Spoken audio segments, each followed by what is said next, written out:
I'm sure you all remember me last week saying that I probably wasn't going to have that much of a haul for the next while because I was looking to save for bigger and better things, but well, that completely failed because I got a whole shitload of stuff here. But it was all extremely cheap. I didn't really fucking splash out for much except one of them, which I didn't really splash out for. It's more just because it's a bit damaged. It feels like it did. But yeah, I've obtained a shitload of films.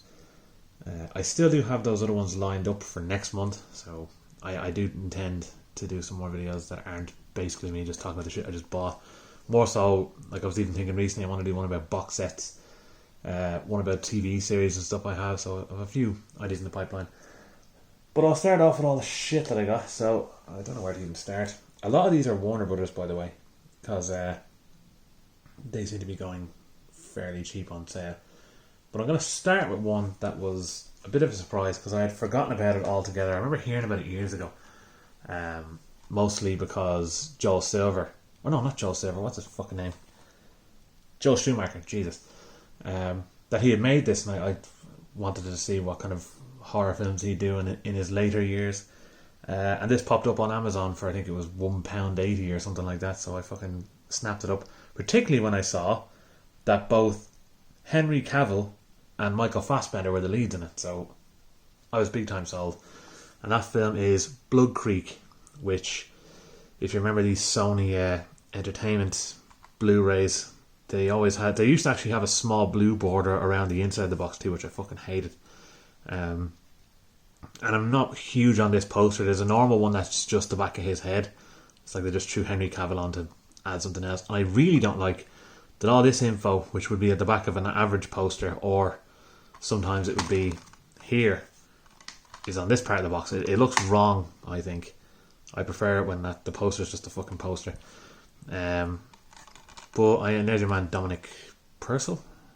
Is that his name? I think it is, yeah. He's your man who's in Prison Break anyway. But yeah, this was actually surprisingly decent. Has some really fucking ropey CGI in it. As in really ropey. But the practical gore and everything else looks fucking deadly. And it was pretty cool to see a film with Michael Fassbender playing such a decent villain. So he's played slave owners and extreme, monstrous, ancient fucking Nazi monsters, basically. So this one is definitely worth a look. I mean, I got it for fucking, as I said, only £1, so it was well worth getting. But otherwise, I probably wouldn't be in a huge rush to buy it. But it is good. It's worth watching. It's probably something that'll end up on Netflix soon, so you can give it a look there. I'm going to just throw shit over here for now. After that, keeping the... Oh, no, that wasn't Warner Brothers, but here's one of the Warner Brothers ones anyway. Get Carter. One of my dad's favourite ones as well, along with Das Boot. Was in two minds about getting this because it was quite cheap. It actually went a fucking £1 cheaper about 3 days after I fucking got here. I prefer the original cover of him holding the shotgun. Is that on the back? No. Or no, it's on the disc. No, pretty blank disc. See, Warner Bros. Are fuckers for that kind of shit. They always have a really bland looking disc and no inside stuff. Unless it's like a special edition, but even then, they're still a bit bland. Plus, this is quite old. This is a Blu-ray from 2014. That's actually not too old, because there's a few that are even older than this, but this one I got because I found out, I looked up online to see if there's any more versions of Get Carter out there, and there's not. As in, like, big special editions, they're all kind of pretty much the same standard one. But there's two versions of this released in the UK. There's the English one, and there's apparently an American dub. I think they must have fucked over all the Cockney rhyming slang or some shit, but I don't know. That's a stupid thing to do. But this is the original one anyway. Quality, gritty, British 70s fucking thriller. One of his most iconic roles as well. Like, I'd say most people... when I say most people, a lot of people today would probably just see Michael Caine as friendly old man in whatever fucking film he's in, whatever. But you see him in that, you'll see that he's someone not to be fucked with, and he actually plays it off really well. So well worth getting. This I thought was actually Warner Brothers, but it turns out it's Universal, and it is Animal House. I haven't watched this in years, but I tried to turn a lot of my friends onto this when I was about 12 or 13. A lot of them fucking hated it. I absolutely loved it. And I love that this is the original poster too, with all the drawings that you probably can see all the kind of shit that's going on. I don't just set it on the disc. Yeah, pretty, again, standard enough disc for Universal. They always just have, they don't even have the name of the film, which I hate. They'll just have a picture from it. And there seems to be a fair amount of extra bits. This film, though, like, I've said it many times about movies that will just never fly today, and a lot of it will be for one scene, but this has stuff in it that would kill your career now if you tried to do it. Particularly a scene of a very underage girl asleep at a party and a guy debating in his head with a devil and an angel on either shoulder as to whether or not he'll just rape her in her sleep. And it's played entirely for laughs, and there's no real resolution to it like you'd see in a fucking, like if someone thought that in another movie there'd be some big comeuppance for them for thinking of it. This is just like, he had that thought for a couple of minutes. You would never get away with a fucking joke like that now. That would be career ending. Even at the time, like, I remember thinking like, holy shit, but I of course laughed at it because it's done in a funny way, and John Landis's humour is just fucking top class. I do want to get as much of his stuff as I can, and there probably will be, like, I'm pretty sure this is an old one too. Yeah, 2011 this came out, so it's still going to look good. But thing is, nowadays they're doing all these special editions, and I've seen some, like, a lot of the 4K Blu-rays look amazing, but you see some of the 4K transfers and they actually, like, they add blue tints and they change shit to movies and they actually make them look shite. Like, I was looking at the Last Action Hero comparison, and some scenes look fucking amazing and some other scenes just look really blue, and I'm like, I kind of almost prefer the original DVD that's about fucking 12 years old now than I do that. What else have I got here? I have them all piled up next to me, but I'm trying to select them wisely. Alright, here's another Warner Brothers one. Oh no, it's a Universal one, is it? No, it's Paramount. Jesus, brain's on fucking shit mode today. There's been a few versions of this Blu-ray, but I've opted for this one, and that's Saturday Night Fever. Again, I haven't seen this since my brother had the special edition. I think it had like a gold box or something, or maybe a silver box, but it was a big 2-disc special edition one. And I remember being blown away when I watched it, because I had always known it as a PG film. Because they actually released a PG version of this on video because everyone was like, oh, we want to see John Travolta dancing. But the actual movie is very, very, very fucking bleak and grim, and it's violent, has rape, really heavy, strong language and racist language and all kinds of shit. Like, it's as adult a movie as you can fucking get. But again, they cut out, I don't know how much, must have been fucking, like, in total 20 minutes worth of footage of, like, all the swearing, all the nudity, all the fucking violent scenes, and it's just John Travolta wandering around dancing to fucking Bee Gees music. Sounds like a shit version of the film, really. But this one not only has a load of extras on it, but it's the original theatrical cut, and apparently it's the last way you can get this, because there's a director's cut that's come out, which apparently isn't as good as this version. Even the transfer on this one is meant to be a lot better. And this is under the strict guidance of Ed King, who fucking, he knows this movie in his sleep, like, so I would trust his opinion on it. But it looks like that director's cut's going to be the one that they're going to focus on more, so I decided to go back and get this one. I think it was like £7 as well, so it's a fucking bargain.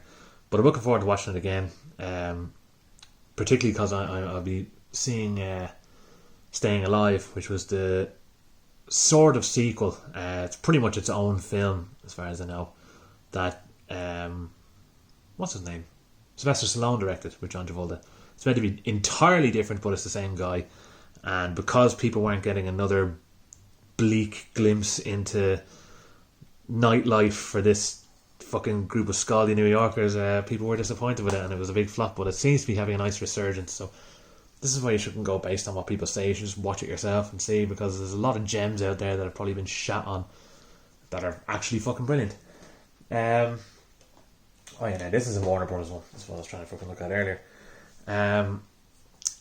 This man is a cunt, an unbearable cunt, who I just find so blindingly insufferable. It's actually hurts my bone marrow. However, in the early 90s and late 80s, he made some quality fucking action movies, and that man is Steven Seagal.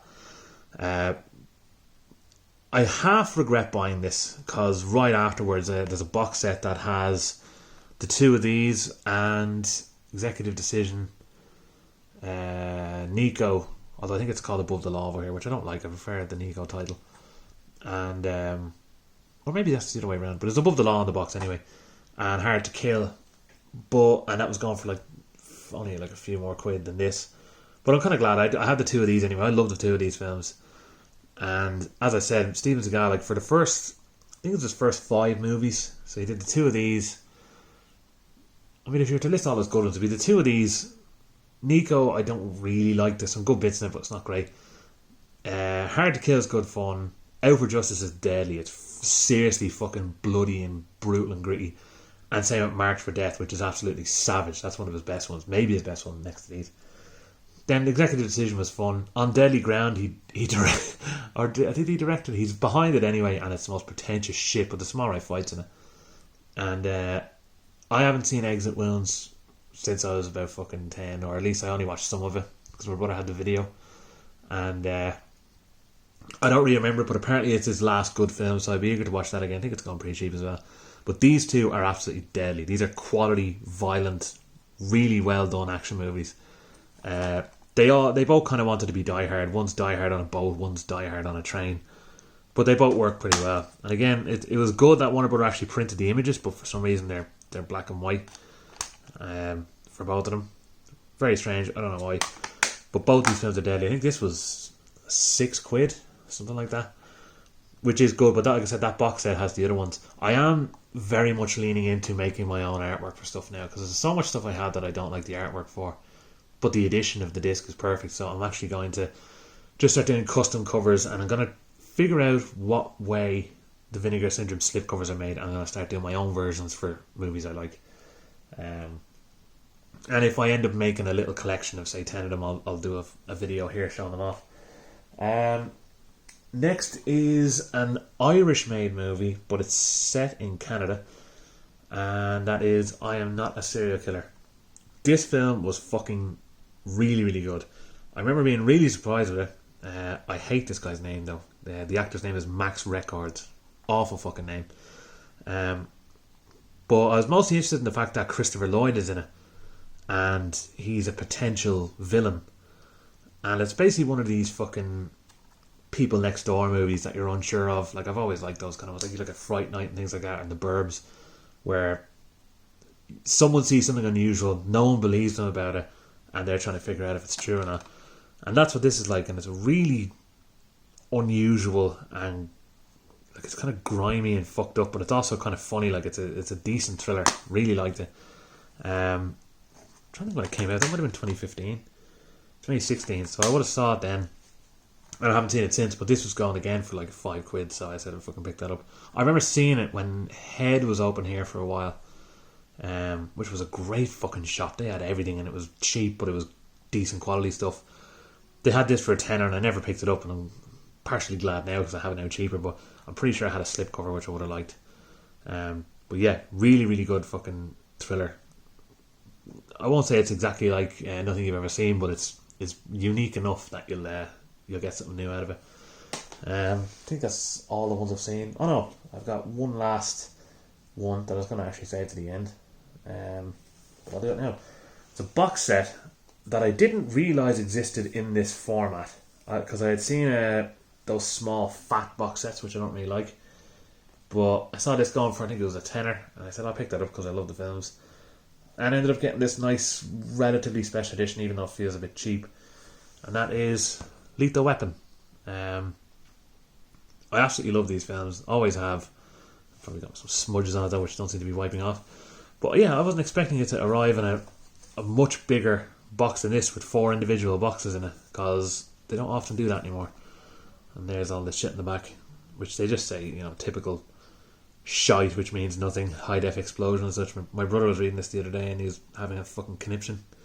Just the amount of shite that's written on the back of it. There is some gamminess with it though. So, right, this is it. This is thin. This is spongy thin. Like, it's cheap, but at least it looks nice. And then, it's very smudgy. So, similar box again. This box is also real glossy and cheap feeling. You have the 4 films in it, which I'm surprised I mean, there's still 18s in Ireland, but I'm surprised that some of them are gone to 15s in the UK. But here's my problem with them. Okay, so you had the 4 of them with the original art, which I love, but they've colorized this image. This is a black and white image that they've decided to add fake color. You can see his eyes; they look all fucked up. They're both the same color, basically. Mel Gibson, Danny Glover. It just looks wrong, even though I'm delighted that they actually did that. And look, there's the fucking crap Warner Brothers covers I was talking about before. Always hated them. And look at this eco-friendly fucking box. No one needs that.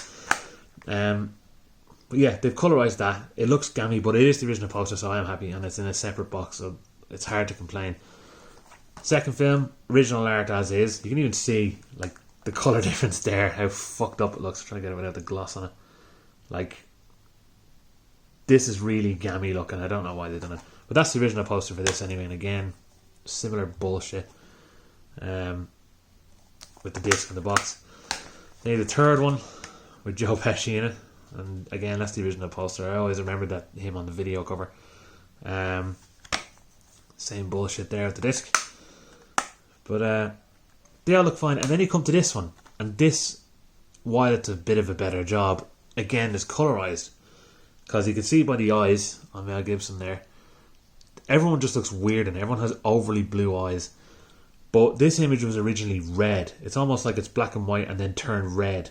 And that's what it's supposed to look like, but they've added all this shit to it and it just looks wrong. I'm not really sure why they've done it, but I didn't even know this is 2 discs. Oh yeah, it's a bonus disc in general actually, for all 5 movies. I think the Die Hard box set from a few years ago did similar. But what's great about these movies is they're all uncut. Now, what's interesting, when these came out, I remember my brother had the American DVDs of them with the snap cover on the side, and all of those were director's cuts, so they said on them.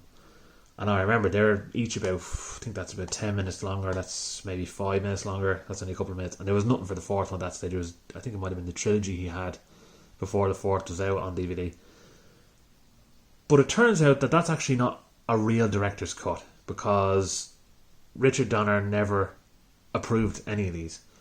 I better have got his name right. That is Richard Donner. Yeah, he actually, the late Richard Donner, he only died recently, which is really unfortunate because he had a 5th one of these lined up, and it's best left alone at this stage. Let Always Sunny in Philadelphia do it and put them back on Netflix, these fucking cowards.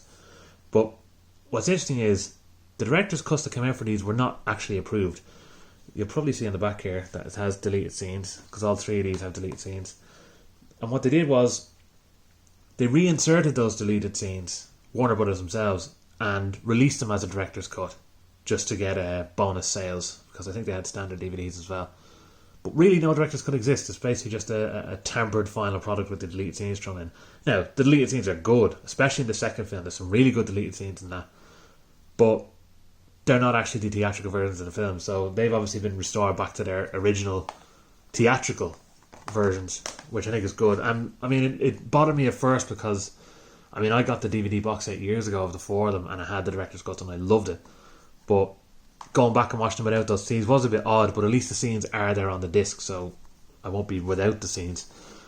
What's most interesting is that obviously these were all cut slightly for violence, particularly the second film. Which was this? The first one, sorry. But the 4th film here had serious censorship, and they ended up replacing all those scenes, editing all those scenes to make them less violent, particularly with Jet Li battering people. Some really kind of gritty, vicious fight scenes. All those were cut out, but now they're all restored back into it, and they make such a fucking difference. Although the second film has probably the best battering you'll ever fucking see on screen. It's so fucking aggressive. Down to the last 3 now. This one is a bit disappointing because it came from a third party. I got it through Amazon because I've had my eye on it for fucking ages, and I wish I got it sooner because I would have had a booklet with it. This one didn't. But this is Sammo Hung Collection, or 3 films with Sammo Hung, it's called. I think he only directed one of them.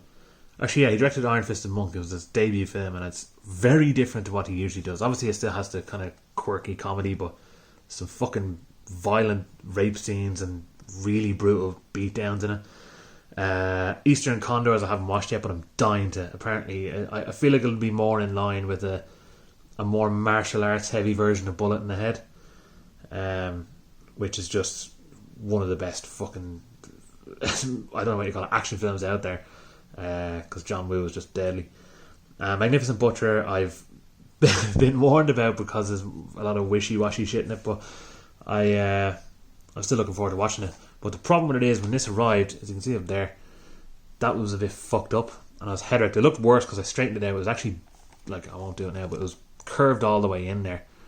I don't know how they managed to do it, but I got onto Amazon and they said that because it's a third party, there's nothing they can do. So I'm going to reach out to Eureka and see if they'll hopefully send me a new one, because I'd like one. But yeah, all three films are on there. They're all uncut. As far as I know, there's some very minor edit, but it doesn't actually like take away from the violence or anything else in the film. But there was something that was removed. I can't remember what. I think it could be similar to that Sister Street Fighter collection that came out from Arrow, because apparently in the original one, it was in the 70s in Japan. There's like some fucking nudist photo on the wall and there's kids in it, so they cropped it to remove that, which, I mean, that's censorship I think anyone can get behind. But I think it could be something similar in one of these. But there's the poster for Eastern Condors, and there is Iron Fisted Monk. And now I've actually flipped that around because it's normally this poster for what's it called? Magnificent Butcher, but I prefer having Eastern Condors on the front. Then again, that could be my favourite one and I'd want that there, so I don't know yet. I just like the look of that. There's the 3 discs that are in it. So Iron Fisted Monk, Magnificent Butcher and Eastern Condors. I'm expecting it to be a lot of fun. Hopefully it will. I've only watched Iron Fisted Monk and I thought it was deadly. And there's a moment, particularly at the end, which I am certain was a massive influence on Kill Bill 2. So I don't know if anyone out there has seen it and will agree, but let me know if you have. Oh god, a lot to fucking get through here. So there's only 2 left. Second last one is, by the way, yeah, I obviously recommend that. I haven't watched this film. I've always wanted to. I've been seeing it for years and years and years and years and years, and I'd never gotten around to it. And I think in the last 6 months or something, I've had not only Ed King talk about it, but I've had Quentin Tarantino talking about it on podcast several times. I said, fucking, I'm gonna go out my way and fucking give this a go. And that is Romeo is Bleeding. Now, I had my eye on this for a while when it came out. It was full price, but I think I got this for 12 quid or something like that. Actually, I think when it fucking turned to euro, it was like 14, 15. But had my eye on this, and then there was actually a German version with savage artwork, steelbook and everything, but it has no extras. This one actually has a good, decent amount. I think it has some short films on it, or some bollocks anyway. There's the back of it anyway. Apparently this is a really unusual, gritty, mad 90s film, and the reason Tarantino talked about it is because he said that there's not a lot of filmmakers who can make shit like this anymore. So that immediately piqued my interest, sorry, because I like anything like that. So the fucking thing sticking off on it. Sorry. So yeah, that'll always have me interested. But yeah, Romeo's Bleeding. Gary Oldman's in it. Juliette Lewis is in it. I don't know fucking anything about it, but I'm all on board. Again, BFI with the fucking white backgrounds, it's very irritating. And when they have a booklet, first of all, I don't like how small it is because it fucking slides around. But again, nothing on the back except, are they stains? I think they're part of the book.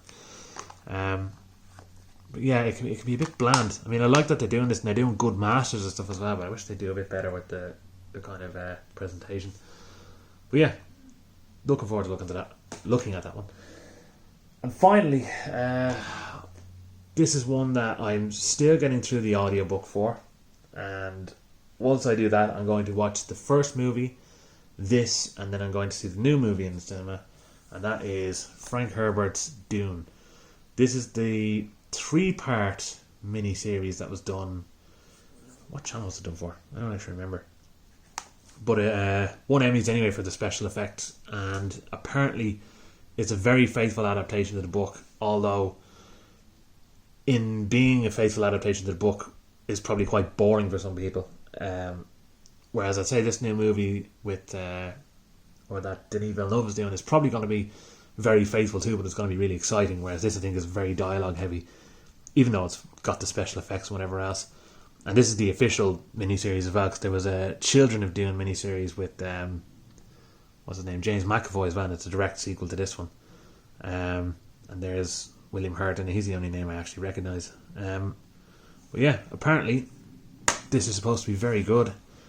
And considering I'm still getting through the audiobook, once I finish that, it'll probably be fresh enough in my head that all this will stand out to me. Whereas with David Lynch's one, fuck knows what I'm going to get out of it. But that's a terrible, terrible review. But yeah, I've been avoiding David Lynch's one for years. Not because I don't want to see it, I do want to see it, but because I wanted to experience the book first. So I'll listen to the book, watch David Lynch's one, watch this, and then see Denis Villeneuve's. So between getting through that book and watching all the Sopranos again before the Many Saints of Newark, I'm going to be quite busy. But I do plan on having more stuff here to talk about. Again, going through my own collection. Let's move these back in to make it a bit more interesting. So these are the two piles. But what I want to do as well in October, every year I try watch 100 horror movies. So I'm going to figure out a way of making that part of these videos. I don't know how. I might do reviews for each of them, but that'd be fucking 100 videos, which I'm not willing to do. Unless I do like some weekly roundup, I nearly said. Weekly roundup or something similar. But yeah, thanks for watching. This is a shitload of stuff. I mean, compared to I think I'll only have 2 or 3 movies, and now I have, 1, 2, 3, a shitload of movies. I'm not arsed counting them. But yeah, thanks for watching, and keep an eye out for any more bollocks I post here.